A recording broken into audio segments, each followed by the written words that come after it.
여러분 안녕하세요. 매주 목요일 저녁에 이야기하는 경매 이야기 시간입니다. 2026년도 중요한 부동산들에 대한 모든 종목별 어떤 방향, 그리고 어떻게 향후 진행될 것인가에 대한 그런 부분까지 얘기를 나눠보려고 하는데요.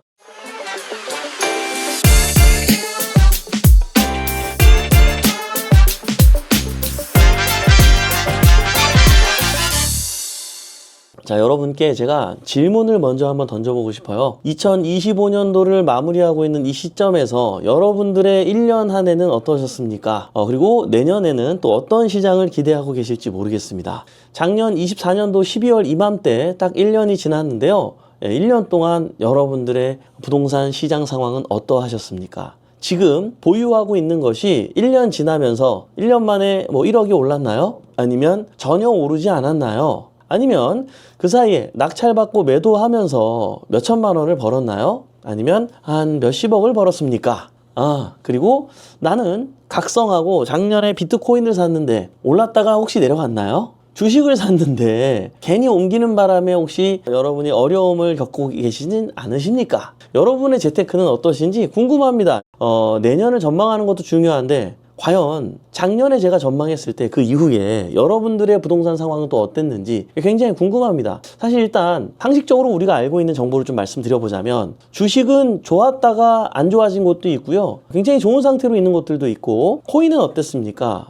갑자기 막 좋아서 더 큰 성장을 기대하고 있는 시장이었는데 갑자기 고꾸라졌죠? 근데요, 부동산은 상대적으로 어땠습니까? 혹시 잘못 낙찰받아서 실수는 있었으나 이게 갑자기 망가지거나 갑자기 10억짜리가 1억 되고 주식처럼 코인처럼 이런 이슈가 있나요? 그러진 않죠. 올 한 해 그래도 주요 입지 그리고 지방에서도 괜찮은 입지들은 충분히 약간의 상승도 있었고 특히 서울과 같은 곳들은 급격한 또 상승을 맞았던 시장이었습니다. 그만큼 부동산은요 휴지가 되는 경우는 좀 드물다. 물론 종목별로 지식산업센터라든지 상가 같은 것들 잘못 분양받아서 어려움이 있는 분들도 있지만 대체적으로 우리는 그런 투자를 많이 하지 않잖아요. 그래서 전체적으로 봤을 땐 사실 부동산만한 안전한 투자는 없지 않았나 여러분 한번 생각해보면 좋을 것 같고요. 진짜 어떠셨나요? 굉장히 수익을 많이 내신 분도 있고 조금밖에 못 낸 분도 있고 계속 폐찰만 하느라고 그냥 공부만 하신 분도 있고 다양한 상황이 벌어졌던 것 같아요. 그런데요, 그건 그거고요.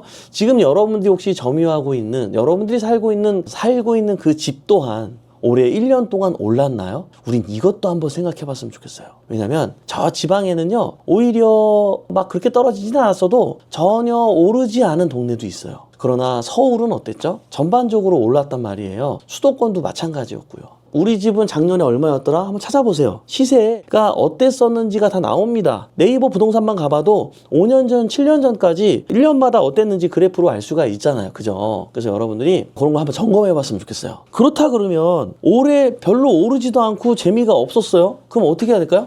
내년에도 그럴 가능성이 높아요. 그러면 내가 지금 점유하고 있는 그 집 빨리 정리하고 다른 물건으로 갈아타야 되는구나라고 내가 한번 생각해보는 시간도 한번 가져갔으면 좋겠어요. 이해되시죠? 여러분 몇 년 전에 기억나요? 제발 광교의 중흥 S클래스 갤러리 백화점 앞에 있고 호수뷰에 초등학교가 단지 내에 있고 그냥 걸어가면 다 있는 그런 곳도 물론 좋지만 5년 후 10년 후에 몇십억을 벌으려면 그 15억에 중흥 S클래스 아파트 살지 말고 차라리 성수전략지구나 저쪽에 재개발 빌라 같은 거를 그 돈으로 사라.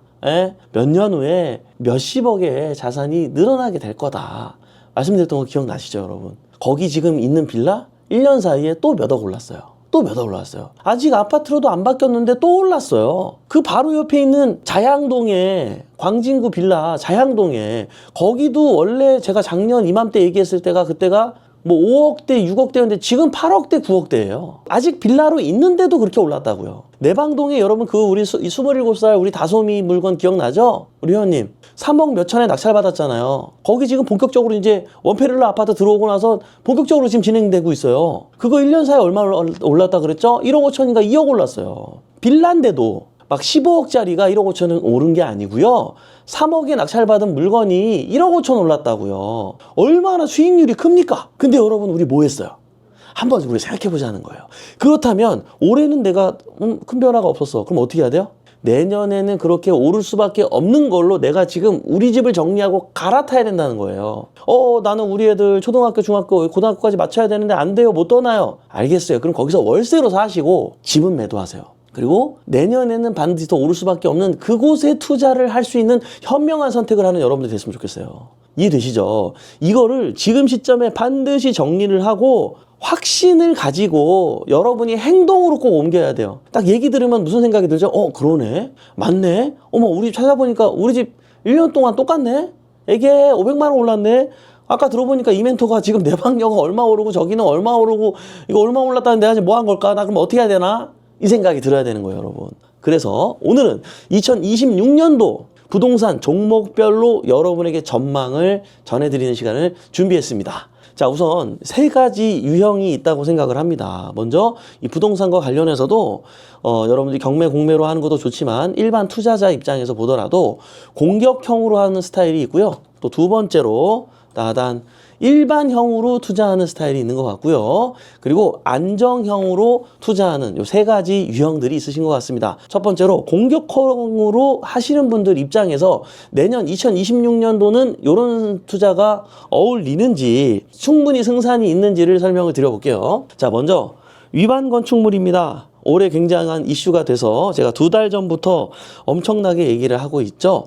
지금 위반 건축물과 관련된 이런 물건들을 각 구청이나 이런 데 가서 상담을 저희가 받고 우리 회원님들도 여러 가지 노력들을 기울이고 있는데 지금 이거 통과되면은 이런 거는 양성화가 가능합니다라는 답변을 꽤 많이 듣고 있습니다. 지금 현장의 실전 이야기를 여러분에게 드리고 있는 거예요. 그래서 조금 용기 내서 무조건 내년에 통과된단 말이에요. 근데 제가 생각을 해봤어요. 내년 1월 1일부터 진행할 줄 알았는데 아닌 것 같아요. 이 감동을 극적으로 좀 만들고 싶으신 국회의원님들이 지금 많이 계시단 말이에요. 내년 6월 3일 선거 때문에. 그래서 그때 확 인기를 받기 위해서는 지금 통계적으로 서울시 25개 구에 한 개 구에 이 위반 건축이 3,000개에서 6,000개 정도가 존재합니다. 그러면 그 세대수가 그 정도잖아요. 그럼 그 세대수에 한 명이 사나요? 아니잖아요. 보통 3명 정도는 살지 않습니까? 2명에서? 그러면 그 정말 100표 가지고도 지역에서 뽑히고 안 뽑히고가 막 엄청나는 차이인데 몇천 명의 표를 또 움직일 수 있는 전략이기 때문에 저는요 반드시 6월 3일 전에는 반드시 이 이슈가 나올 거라고 생각을 해요. 그래서 여러분들이 조금 용기 내서 위반 건축물은 지금 시세보다 낮게 받아가지고 내년에도 맑을 전망이기 때문에 딱 내년만 맑을 전망이기 때문에 여러분들이 한 1억 정도 통계적으로 1억 벌거든요. 양성화 시키면. 그래서 이런 거를 공격적으로 여러분들이 내년에는 기대하면서 해봤으면 좋겠다.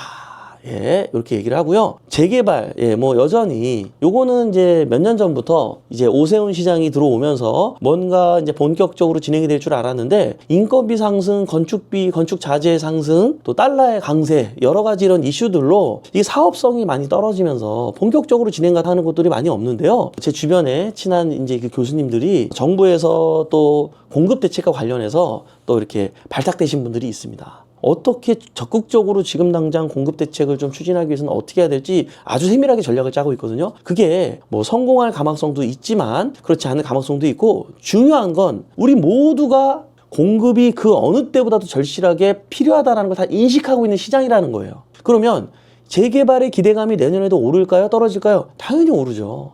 올해 1년 사이에도 재개발이 진행되는 곳들은 조금씩 또 많이 오른 데도 있고 어쨌든 다 상승 기조였단 말이에요. 서울 빌라들은. 이해되시죠? 내년에도 맑을 전망이기 때문에 늦지 않게 여러분 올해 내년 초까지는 얼른 이런 걸 하나씩 해두시면 좋겠다. 조언 드리고 싶습니다. 특수물건 이건 내년에 어떨까요? 뭐 예를 들어서 보증금 미상 알아내고 어저께 또 저희가 알아왔잖아요. 우리 전문가만 하고 열심히 또 제가 현장에 가가지고 여러 개 또 알아냈습니다. 월요일날 또 들어갈 거 있고요. 또 1월 달에 2개 들어갈 거 있어요, 여러분. 이런 건요. 부동산 상승 시장이랑 하락 시장 아무 상관없죠. 내년이 부동산이 오르고 내려가고 아무 필요 없죠. 왜? 3억짜리를 1억 5천에 낙찰받아서 2억이라도 팔면 되잖아요. 벌어요, 안 벌어요? 벌잖아요, 여러분. 아무 상관없죠. 네. 그러니까 위반 건축물 재개발 특수물건 정리하자면 내년에도 맑다. 따단. 여러분들 이해되시죠? 그 다음에 일반형 투자에 대해서 설명을 드려볼게요. 뭐 아파트, 빌라 이런 거 많은데 자, 하나씩 소개해 드릴게요. 자, 아파트는 내년에 어떻게 될까요? 올해도 느꼈겠지만 서울의 강남 3구라든지 주요 입지 이외에는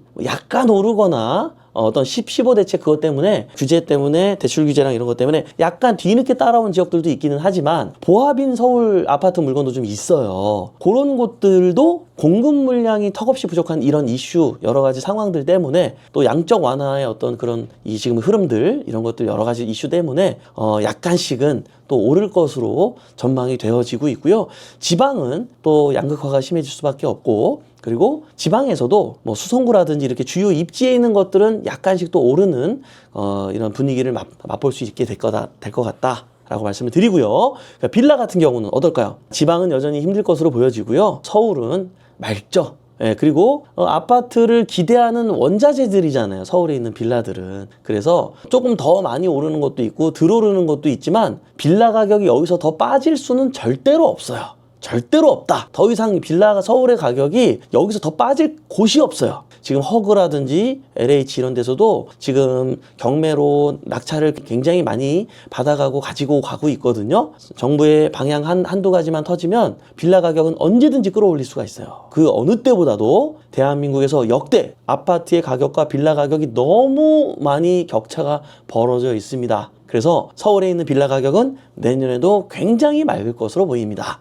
자, 그리고 오피스텔 여전히 슬프죠. 옛날에도 슬펐고 지금도 슬픕니다. 네, 그래서 웬만한 오피스텔 투자는 여러분에게 추천하지 않아요. 왜냐하면 초보자들이 좋아해서 오피스텔 저렴하고 깔끔하고 보통은 입지가 좋은 곳에 많이 있다 보니까 낙찰받는 걸 굉장히 선호하는데 일단 안 오르는 건 아닌데 얘네들이 오르는 속도보다도 너무 늦는다. 그리고 그 오르는 걸 인정하고 살 사람이 별로 없다. 사고 싶어 하는 수요가 별로 없다. 그래서 잘못 낙찰받으면 제대로 조사 안 하고 잘못 받으면 1년이 걸려도 5년이 걸려도 못 팔 수가 있기 때문에 그러한 부분에 대한 것은 내년에도 똑같이 움직일 거기 때문에 이러한 부분들 잘 여러분들 조심하면서 투자했으면 좋겠다. 다음은 생활용 숙박시설입니다. 어떨까요? 오피스텔로 바꾸라고 기회를 줬는데 오피스텔로 바꾼 분들도 많이 있어요. 네, 그러나 아직 생소으로 갖고 있는 분들도 있습니다. 예를 들어 송도 같은 경우에는요.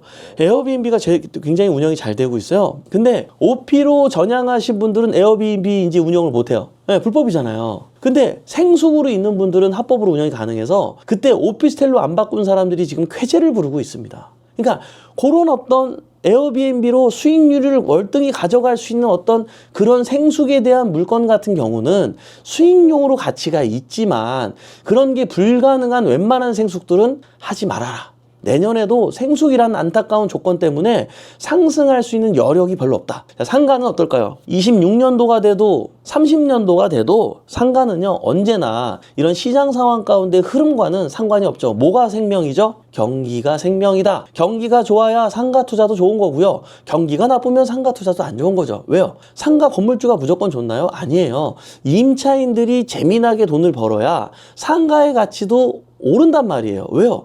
이분이 그래도 돈을 많이 가지고 가셔야 내년에 재계약할 때에도 월세를 올릴 수가 있는데 뭐 한 달에 끽해봐야 300만 원, 500만 원 벌어요. 이분한테 월세를 어떻게 올립니까? 그죠? 상가는 이 빌라나 아파트랑 다르게 뭐 새 거라 그래서 좋은 거고 흔 거라 그래서 안 좋고 그게 아니라 그 입지가 중요하죠. 그래서 여전히 올해나 내년이나 뭐 3년 후나 5년 후나 부동산 전망할 필요가 없고 입지가 좋은 곳이 깡패다. 그죠? 입지가 안 좋으면 아무리 새 거여도 의미 없다.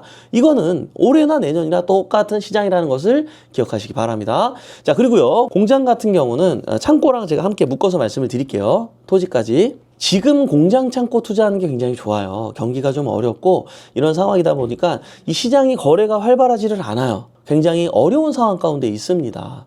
그래서 실제로 지금 낙찰받는 것도 보면은 약간 시세보다 좀 많이 싸게 받고 있고 낙찰자 수도 좀 적고, 예.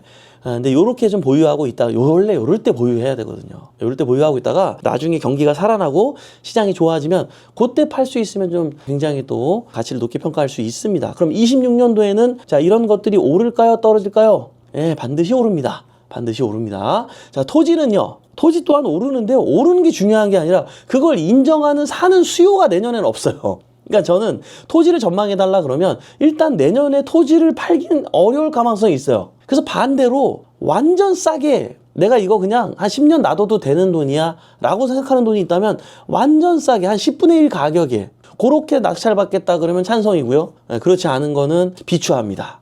비추합니다. 자, 숙박시설 어떨까요? 내년에도 맑음, 그쵸? 이것도 어떤 경기라든지 이런 거랑 상관없이 꾸준하게 이제, 물론 경기가 좋으면 더 잘 되는 것도 있습니다. 하지만 숙박시설이 이렇게 저렇게 어쨌든, 운영이 내년에도 문제없이 잘 된다. 그러나 잘 되는 곳은 항상 잘 되고 안 되는 곳은 항상 안 되는데요. 여러분이 오해를 많이 하십니다. 가끔 숙박시설을 조사할 때 모텔이나 호텔 이런 것들을 직접 매매하는지 그 동네에 매물이 좀 있는지 이렇게 보세요. 근데 이제 우리 회원님들이 그래요. 아유 멘토님 숙박시설 그 동네 매물 엄청 나왔던데 아유 이거 힘든 거 아니에요? 아니에요. 이런 거를 내놓는 사람이 왜 내놓는지 알아요? 본인이 만약에 20억에 샀어. 근데 수리 싹 해가지고 30억이 들었는데 뭐 한 달에 한 8천만 원이 벌려요. 그럼 그분 입장에선 매물 얼마 내놓는지 아세요? 80억에 내놔요. 80억에 내놓고요. 그냥 팔리면 좋고 아니면 말고 이런 마음으로 내놓는 거예요. 장사가 안 돼서 내놓는 게 아니에요. 여러분들 절대 오해하지 마세요. 제가 이걸 조사하면서 깜짝깜짝 놀라는 게 맞냐면 옆에 허 벌판이었고 완전 깡시골에 허 벌판이고 논밭밖에 없어. 근데 거기 모텔 되게 잘 돼요. 여러분이 생각하지도 못한 수요들이 반드시 있다는 것을 알고 올해도 좋았고요. 예전에도 좋았고요. 내년에도 좋을 거예요. 근데 진짜 안 좋은 동네도 있긴 있어요. 하지만 제대로 조사하고 하면 나쁘지 않다. 그래서 숙박시설 내년에도 맑음. 그쵸? 자, 그리고 근린생활시설들은 어떨까요? 홍합빌딩, 뭐 고시원 건물 다양하게 근린생활시설이라는 것 항목에 정말 다양한 카테고리가 있죠. 전반적으로 요것 또한 내년 경기와 다르게 좋은 곳은 좋고 어려운 곳은 어렵기 때문에 이런 것들은 잘 조사해가지고 여러분 들어가셔야 된다. 자, 그러면 지식산업센터 내년에 어떨까요? 내년에는 이제 죄송하지만 본격적으로 경매나 공매 물건들이 많이 나오게 될 겁니다. 지금 지식산업센터 때문에 분양받았던 사람들이 안 받으려고 서로 소송이 붙고 막 어려움들이 있었습니다. 이 싸움들이 끝날 때가 내년이에요. 내년입니다. 이미 사실은 아마 슬프지만 시행했던 업체가 다 승소하게 될 거예요. 결국에는 개개인들이 어떻게 버티지 못하고 경매나 공매로 이런 매물들이 많이 나오게 될 겁니다. 그러면 낙찰을 받지 말아야 될까요? 아니에요. 점점 유찰을 거듭하다가 이게 내년 하반기쯤 되면 원래 10억에 분양했던 것들이 막 1억대까지 내려올 거예요. 그럼 여러분들 어떻게 하면 돼요? 1억대 낙찰 받으세요. 좋은 입지는 2억대, 5억대도 낙찰될 겁니다. 하지만 분명한 사실은 분양가 수준에서 낙찰될 리가 없죠. 그러니까 한참 기다리라는 얘기예요. 기다려서 여러분이 인정하는 월세로 이자 감당되는 수준의 가격의 낙찰을 받으세요. 그렇게 돼서 주인이 손바뀜이 일어난다고 표현을 하는데 그런 식으로 현실적인 가격에 낙찰받는 사람들이 생기게 됨으로써 거기에 이제 수준에 맞는 월세를 놓게 되고 그런 낮은 월세 때문에 왜냐면 그런 데가 되게 편리하잖아요. 넓고 싸게 지금 공급해 준단 말이에요. 구루 디지털 단지, 가산 디지털 단지 같은 데만 가봐도 여러분 회사가 되게 많죠? 거기 공실도 되게 많거든요? 근데 회사도 되게 많아요. 왜 그런지 알아요? 되게 싸요, 월세가. 막 60평인데 월세 200만 원이에요. 80평인데 막 되게 싸요. 그래서 많은 거예요. 자, 그러면 이때는 해결이 안 돼서 월세도 못 놓고 그랬었는데 이제 해결이 되기 시작하면서 월세가 막 채워지게 되면 내년 어떻게 될까요? 좋아지겠죠. 그 건물은 이제 그때부터 시대 상승이 일어나는 거예요. 이해되시죠? 그러니까 지식산업센터 중에도 어떤 걸 유심히 봐라? 역 근처에 있는 거 위주로 받으세요. 역에서 막 10분 걸어가고 이거 하지 마세요. 역 근처에 있는 지식산업센터가 경매로 나오면 관심 가지세요. 제 가격에서 받지 마세요. 자, 다음은 안정형. 안정형 투자. 다가구 연금 나오고 농지연금 받고 얼마나 아름답습니까? 여러분들 제가 가끔씩 얘기해서 맞아. 나 영농경력 쌓아야 되는데 이 움찔움찔 하시는 분들 계실 거예요. 제발 내년에도 이런 투자들은 보통은 안정적인 수익률을 가져다 주고 물론 다가구 같은 경우는 시차익을 기대하지 못하고 수익률만 바라보는 그런 물건들도 많이 있기는 하지만 대체적으로 여러분들이 평소에 삶을 영위하는 데 있어서는 정말 월급만큼이나 안정적으로 좀 나를 받침해 주는 물건이 아닌가 싶습니다. 내년에도 당연히 맑을까요? 흐릴까요? 코로나가 와도 다가구는 맑습니다. IMF가 와도 다가구의 월세는 맑습니다. 농지연금은요. 코로나가 와도 따박따박 나옵니다. IMF가 와도 따박따박 나온다는 거죠. 이해되시죠, 여러분? 예, 이렇게.